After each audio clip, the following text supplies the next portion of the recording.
Cool Hand Podcast, something you got to deal with. Welcome back to the show. I'm your host. My name is Q. If you're new here, please like, subscribe, follow me on Instagram. We have a Patreon that has exclusive content, and we're busting on that. So check it out. We have a review to talk about today. A little while back, I had a discussion with a young lady named Morgan, who told her life story. And we also talked about some music.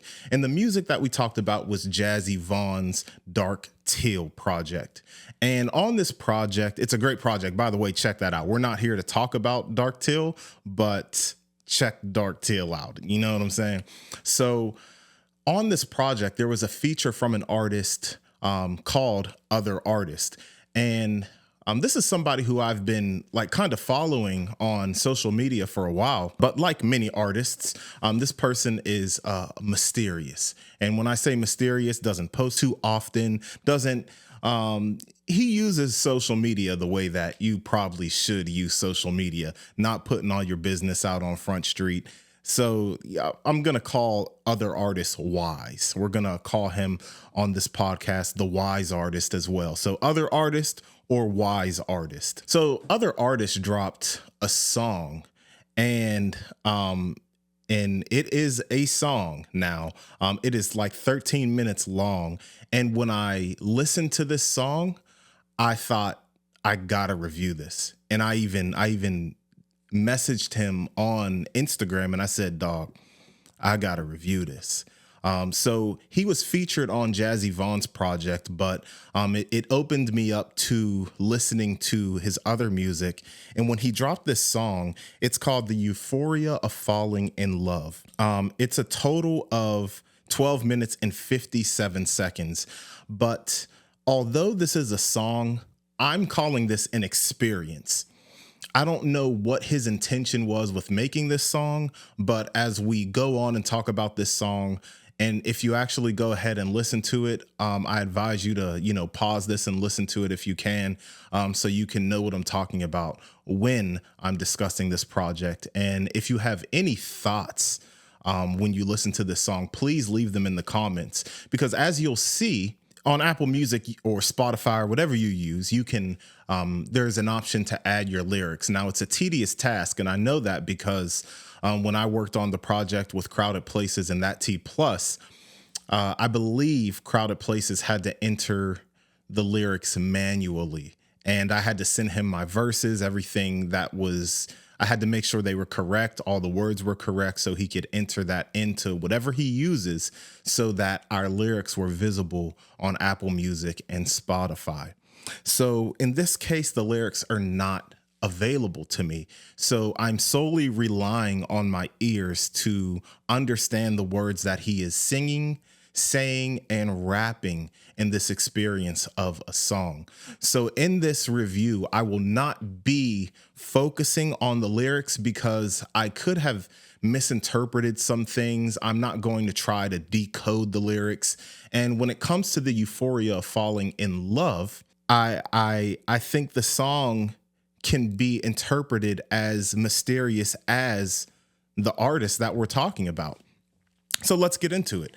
So I listened to this song and I thought, the first thought that I had was, did he produce this himself?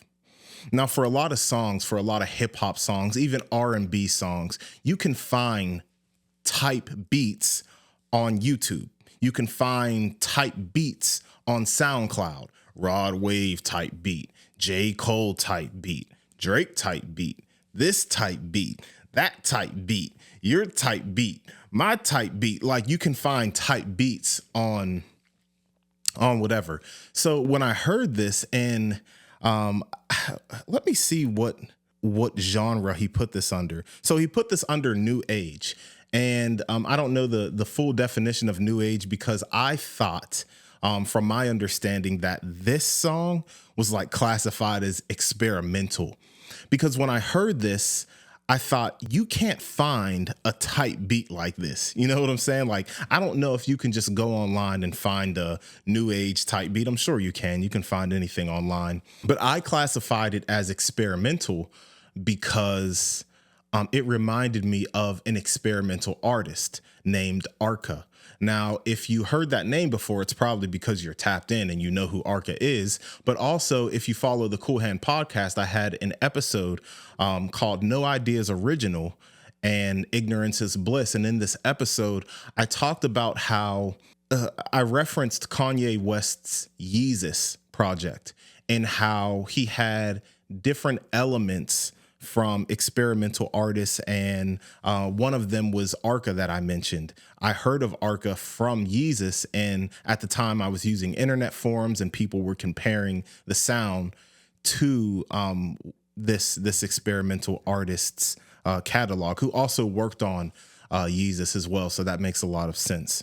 I reached out to other artists a little while back and I said, "Hey, did you produce this? Like, is this all your work?" And he responded favorably. He said, "Yes, like he made this." So when you listen to this song, when you listen to this experience, I want you to realize that this is all OthrArtist. You know what I'm saying? The wise man, the wise artist. This is all his work. So for me, it gives me a deeper appreciation for the song. And I've been doing a lot of yapping, haven't I? And not talking about like the song. I guess like I feel like I'm doing like a whole bunch of like leading up to reviewing the song, but I'm like not reviewing the song. So enough wasting of the time here. So I have some notes and I'm going to read these notes because it's going to help me stay organized. So I broke this song down into phases. And why break this song down into phases? Well, if you listen to the song, like I kind of suggested you to do, pause this and listen to it. And this is probably like another strong suggestion to pause this, listen to the song and come back. I'm not going anywhere, and probably neither is the song. But if you want to appreciate this review fully, you should probably just it's not going anywhere. Like if the internet crashes or like YouTube crash, I don't know. But so it's like 4 songs in one. Once again, it's like 4 songs in one. This could have been an EP if you wanted it to be. So within these 12 minutes and 57 seconds, you have 4 stages. Now, stage 1 has, you're going to hear the word eerie a lot in this review because stage 1, the production is dark, eerie. I hear electronic sounds. It includes pitched up samples, drums, and I don't know if you would call this rapping. I guess depending on how you view rapping, like he's rapping a little bit, and he's saying things like, "Sometimes I think about our love," and a lot of these things, it's like you're trying to get into the mind of the other artist. So you're trying to piece together some of these things. He sounds a little bit distorted, and by the way, he has a rock star type voice. When I first heard him on Jazzy Vaughn's project, I thought like, this is a rock star. Like, you know what I mean? Like the new rock star that we have. And yeah, he's like a rock star. Like the voice, he has like a real like, ow. So that was what I got out of stage 1. And out of all of these times that I was listening to this song, I was trying to make the connection of the idea of falling in love, the euphoria, those feelings that you get, the bliss. But honestly, with the production and everything, and especially in phase 1, and it gives me all of these experimental and, as he said, new age elements. I'm like, what is he going through, or what was he going through? What is the feeling that he's trying to convey? Is it a personal experience, or is it like maybe the overall experience of falling in love, the emotions that you go through? So let's move on. So you have a dark, eerie vibe, electronic, you have pitched up samples, you have some what you can even call commentary on this first song. He talks about things that his mother told him. He talked about like finding thoughts and then getting lost. Like there's a whole lot of ambiguity in this song. So let's just move on to stage 2. Let's move on to phase 2 rather. So once again, there's like a slight interlude in between phase 1 and phase 2. And I also want to compliment the transitions, because I said that this could have been an EP and he could have done this He could have broken these songs up, but I feel like the transitions were were so seamless when he kept everything together. So, very, very, salute to other artists, the wise artist. So in phase two, we get once again another eerie transition. Kind of mysterious. It leads into like an up tempo and aggressive beat. It's more drum heavy, but still maintains electronic elements. So, and he also says in this little lead up build-in interlude, he says, "Tell me, is it worth it to you?" And this song, he is rapping. You can call this rapping, and it reminded me of the song from Yeezus. Once again, here we go with the arc of the Yeezus elements again. So there's a song on Yeezus. It's the third song, and it's called "I Am a God." And I'm using this song for reference because the second in phase two of the Euphoria of Falling in Love, it reminds me of that song. Not the rapping per se, but more so the vibe of the song, the atmosphere of the song. It reminds me of that. And hopefully you're with me when I say that. I don't know if it's the production, but it just gave me that vibe. It gave me that feeling. It restored that feeling from the Yeezus album.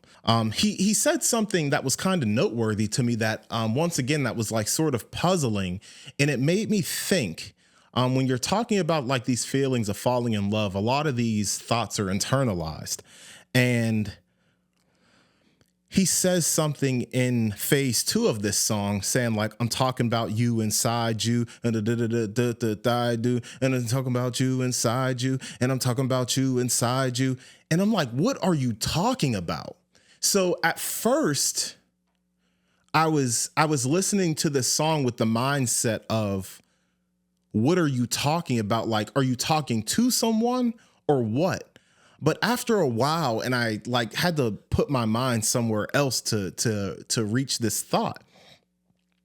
But I'm like, okay, if he's not talking to someone, because I didn't think that made sense, and within the context of the song. So what it led me to believe in phase two, and once again, these are all my thoughts and opinions. I don't have exact meanings and interpretations. What I got out of that was, how are you talking to you inside you? Oh, boom, internalized thoughts. Boom, your brain. So and it could even be like the heart. You know what I'm saying? But more so, I feel like your mind plays a lot of tricks on you when you're dealing with something, when you're dealing with romantic interests, when you're dealing with relationships. You have a lot of feelings. So that's why I'm excluding the heart from this. I think your heart plays a part. Your figurative heart plays a part in what your brain is telling you. But I'm excluding the heart. I'm excluding the figurative heart. But it's your brain. All these thoughts that are going through your mind when you are taking an interest, when you're in a relationship, when you're talking to someone, if you're overthinking things, if you are insecure about something. I'm talking about you inside you, and I'm talking about you inside you. So it's like it's like your brain can be working for or against you in certain situations. You know what I'm saying? All right. So, and then there's another part. I think this was during like another, slight interlude. And, or he says during phase two, "I think I love her." So we're still on the theme of love, we're still on that theme. So let's go ahead and move on to phase three of this song. Once again, now we're nearing the end, but it doesn't feel like the end until it's the end. And I'll swing back and talk about that later. So in stage three, we get like a change. We get a change of rhetoric here. You know what I'm saying? He says, "It's not love." What you mean? First of all, we're talking, "I think I love her." Then all of a sudden it's not love. What you mean, bro? I'm just keeping it real. So he says things like, "What you see is not what you heard." And then also during phase 3, this third part of the song, he says, it's not love, and it's like echoing. It's echoing the whole "it's not love" thing. It's like echoing constantly. So throughout the whole part of phase 3, and he's also singing on phase 3 as well. So like I said, you get rapping, you get speaking, you get commentary, you get singing. Like I said, the song is a whole experience. You know what I'm saying? You have him singing with maybe a little bit of auto tune or something like that. You see, it's like a whole thought process. This song, like it really takes you somewhere. Like it took me to a lot of different places, and I listened to this song with headphones, without headphones, in the car, on a Bluetooth speaker. I was listening to it, before I was going to bed. Like I was truly trying to get inside of this song.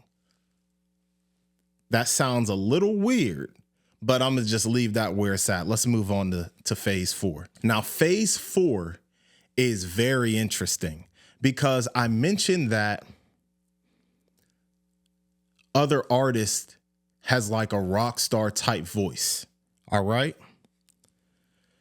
And I mentioned that OthrArtist is rapping on this song. All right. Phase 4 goes from, the whole song takes a turn from mysterious, experimental, electronic to like modern day hip hop. Whoa. Whoa, whoa, whoa, whoa, whoa, whoa, whoa, whoa. So, and once again, another seamless transition. But if you ever heard the song Miss the Rage by Trippie Redd and Playboi Carti, that's the best way I can describe this transition. He's talking about in stage 4, where it has like a modern hip hop. He's talking about lucid dreaming. He's talking about 3 a.m. and he's rapping on this one.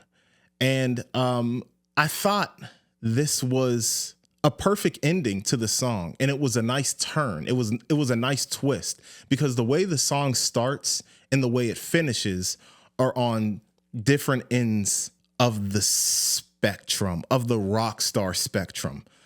Because I feel like it went from, and this isn't a rock song by any means, but I told you his voice has that element to it, and the way that he approaches the song has that element to it. In the same vein of, we're talking about like this experimental rock star thing, the type of hip hop that he was doing on phase 4 of the song is on the rock star spectrum. Who did I mention? Who did I liken phase 4 of this song to?